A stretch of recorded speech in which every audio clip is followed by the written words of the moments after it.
Welcome everyone to The Cut Digital. Today we will be talking to Mary Webb. Mary studied at Newcastle University and Chelsea School of Art. Mary has dedicated her entire practice to the exploration of colour through geometric form. Mary is inspired by the landscape, and memories of place influence her work. The following interview was taken at Mary's studio in Suffolk. I hope you enjoy.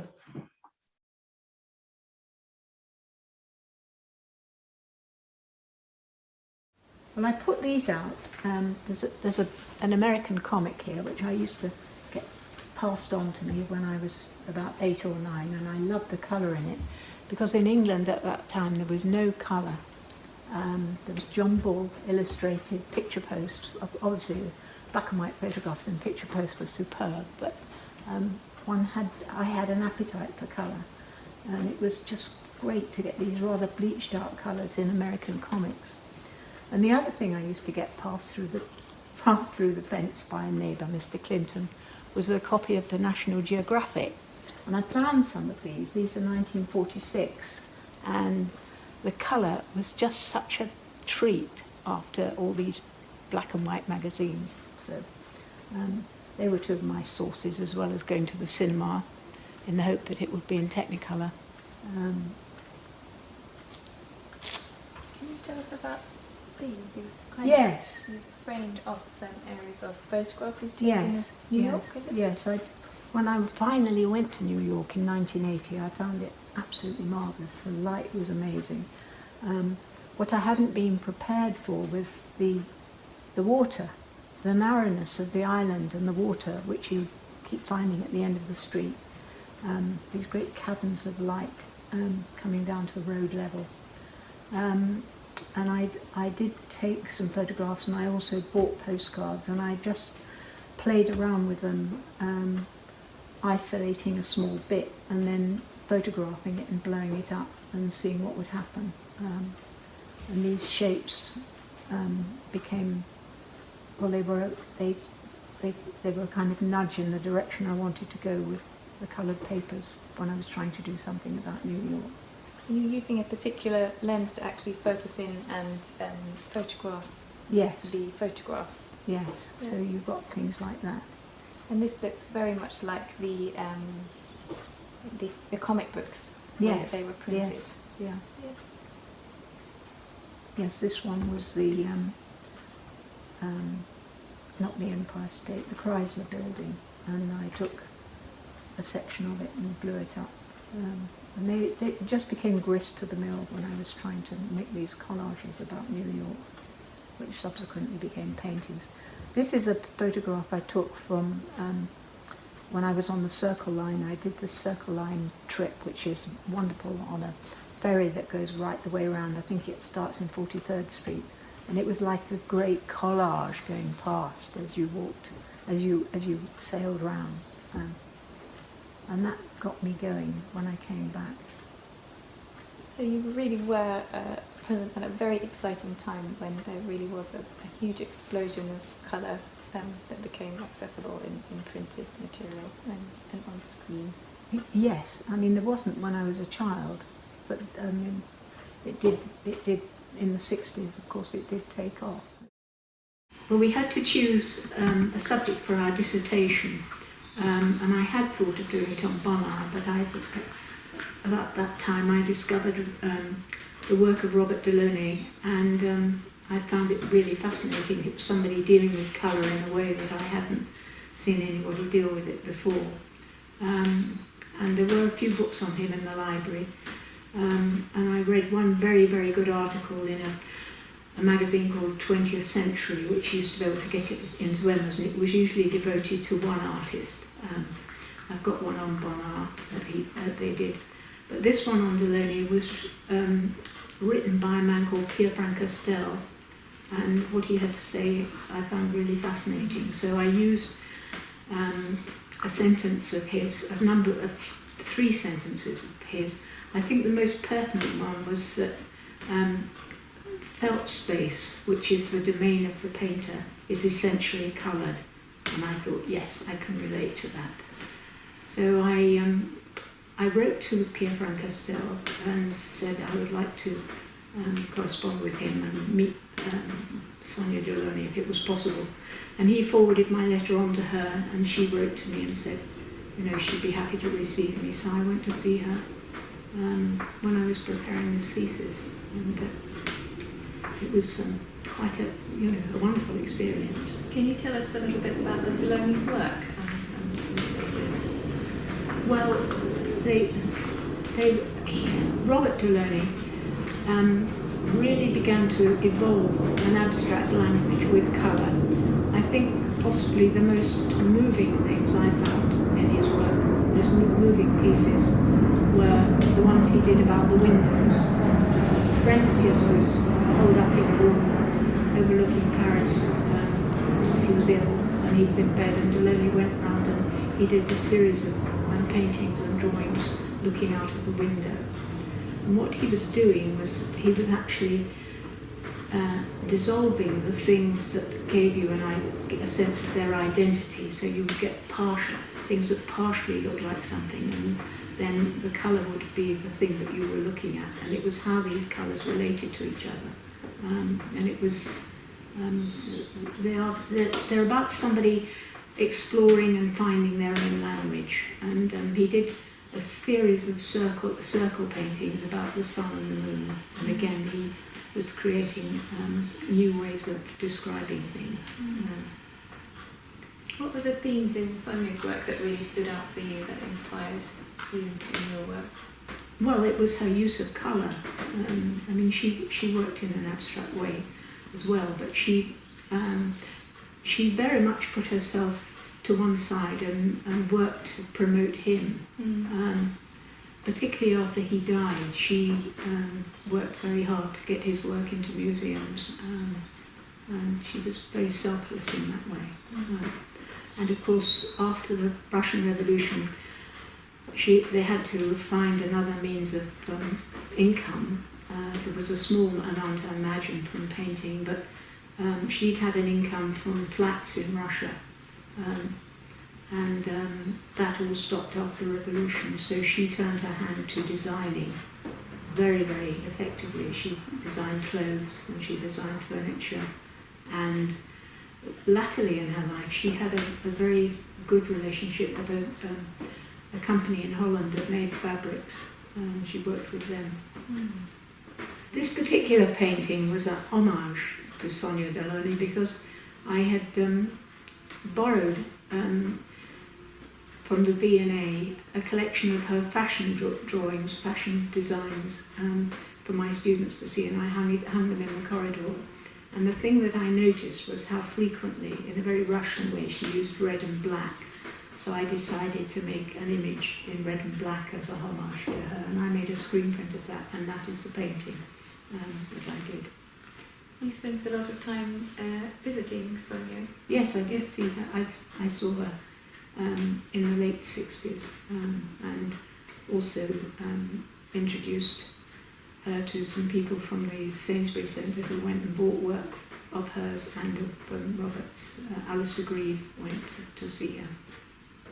And both Sonia and Robert, they were pioneers of a certain movement of their time. Yes, yeah. Orphism. Yeah. This painting was one of a series I did about trying to register the change that occurs at dusk. I'd come back from the art school and take my dogs for a walk, and the thing I noticed as I was going around the fields was the way the colour bled out of things until you saw no colour at all by dusk. And I was just curious to see what I could do with making, say, the red get progressively lighter in one direction and then the green getting progressively darker in the opposite direction. So in the end you have a strong tonal contrast between that lighter red and the dark green. It was a way of finding a language that did demonstrate this actual experience, and that's what I'm always trying to do. If I have a strong visual experience, I have to find a format in which I can put it, and that's quite difficult. But the colour is the way for me.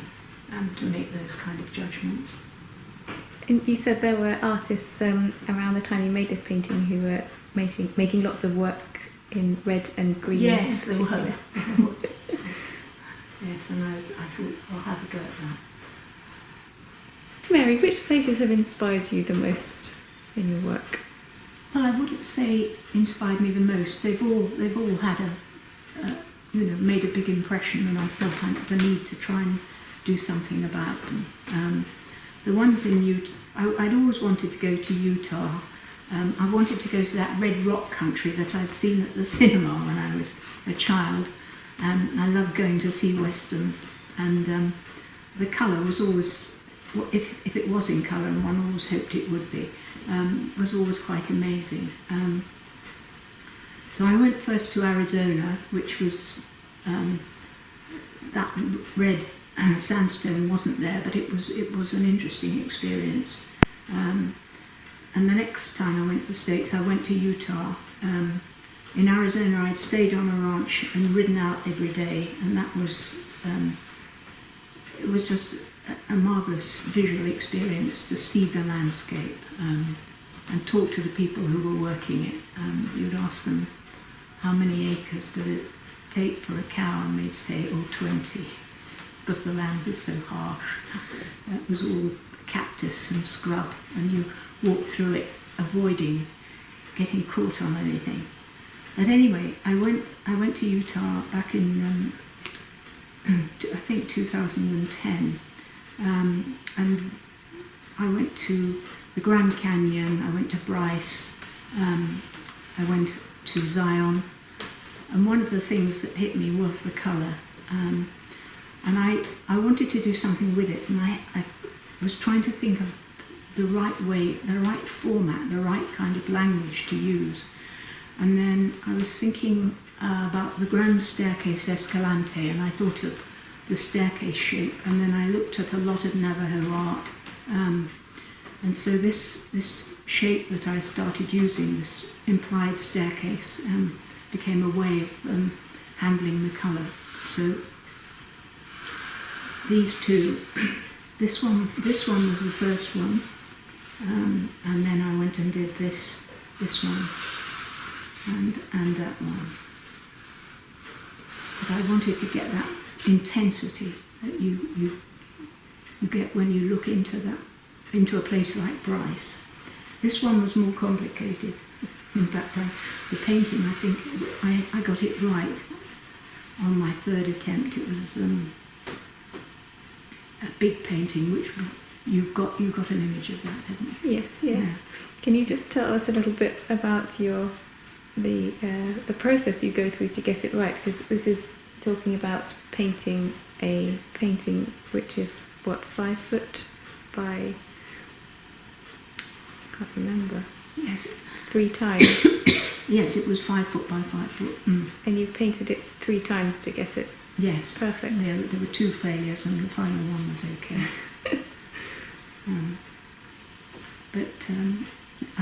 I must say, I love working on that scale. I used to work on a larger scale, but I think 5 foot is my limit now.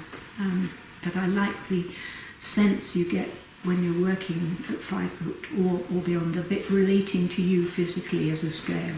With the arms outstretched, it's about what you can manage. So I like to think of it as a place with presence that you can look into and get absorbed by over a long period of time. These prints were about examining what happens when you try and deal with one colour. I've always been fascinated by the charts they give you when you're looking for a lipstick or you're looking for a paint to paint something in the house, and so I limited myself to greens in this one and reds in that one, just as a kind of experiment to see what would happen. Interestingly, when I'd done Mel Clark, who I worked with, and I've worked with him for over 40 years, a marvellous printmaker, he had a number of these black grids over, and he gave them to me to play about with, and it gave me an opportunity to pluck up my courage and actually cut them up. So I was off that horizontal vertical thing. moved the language on. And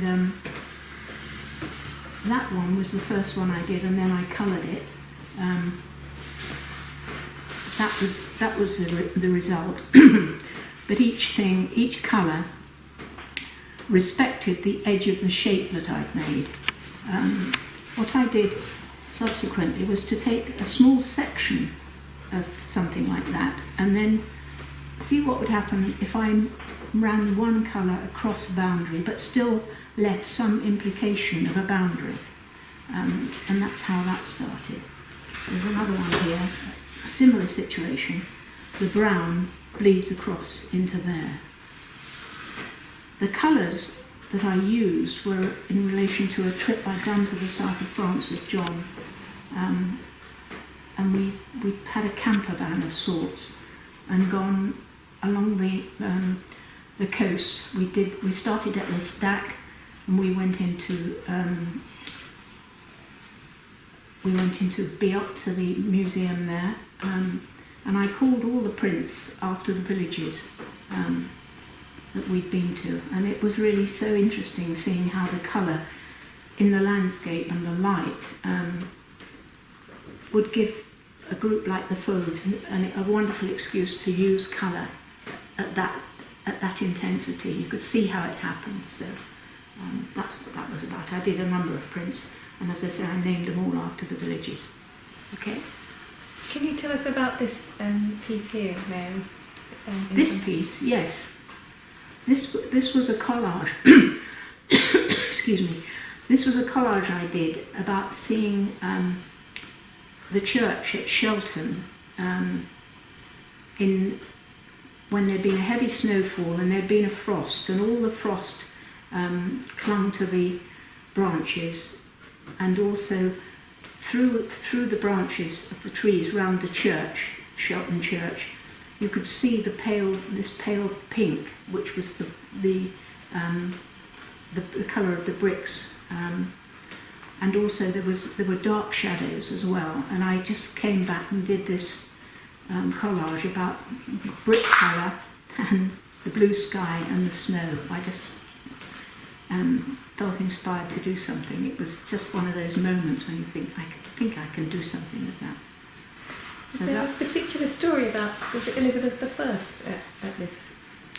Yes, I was told that she used this church when she was staying locally, and it was before she became queen, and she was under some threat. I mean, she was somebody of consequence who could have been kidnapped or worse.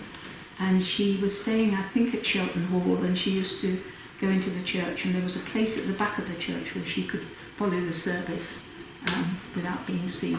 So it was a secret place. Amazing. Yes. Well, these prints were called the Spring Colour Study Series. It was because I hadn't actually travelled anywhere, and I just thought I'd use a red, a green. The actual language I'm using here, these elements flying about, came about when I was in Brancaster with the students on a field trip, and we were all working in a barn. And I had this sense of joie de vivre because I knew I was leaving the art school to get on with my own work. So it was a time when I was feeling fairly excited. So that's how these elements came about. I was just letting everything run free.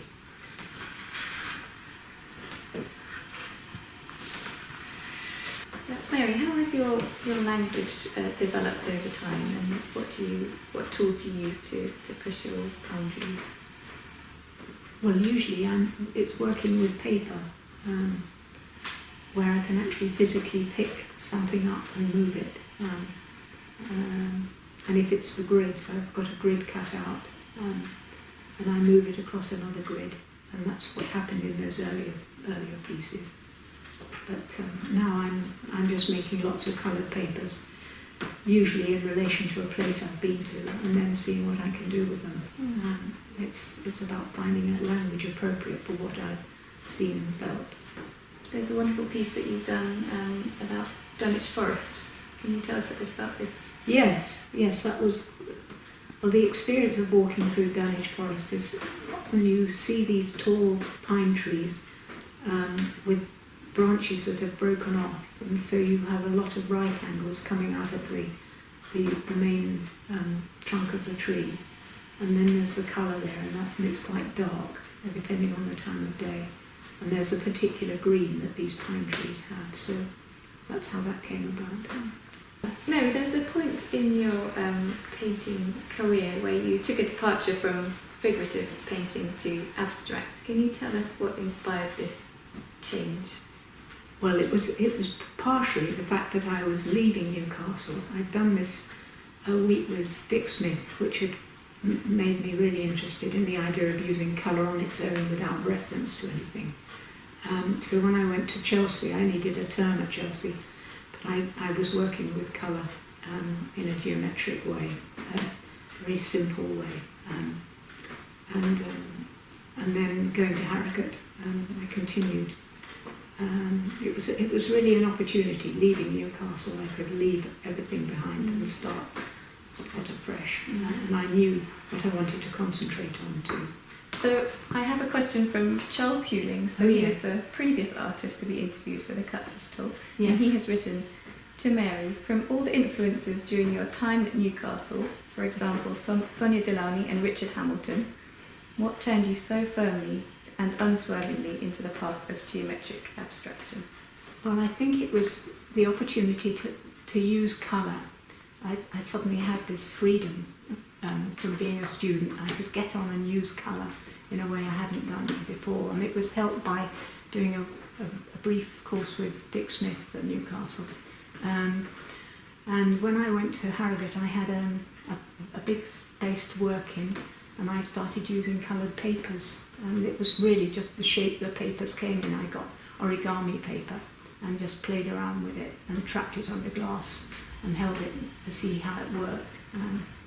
I found this was it gave me the opportunity to really use colour on its own without reference to anything else. But of course later I did find I was using colours in relation to something I'd seen, usually something totally opposite to this place. One of the things was that the amazing colour of the sea and the sand, quite outside my experience. I'd only seen that kind of thing in Elvis Presley films. And the thing I noticed was that when you walked in the shallows, the sand appeared green with the water on top. And so that pale green is a reference to that.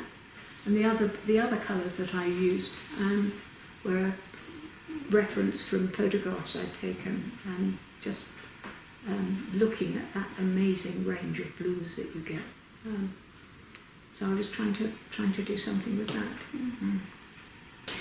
Mary, thank you so much. I thoroughly enjoyed interviewing you, and yes, it's been absolutely amazing to hear about your journey in creative practice.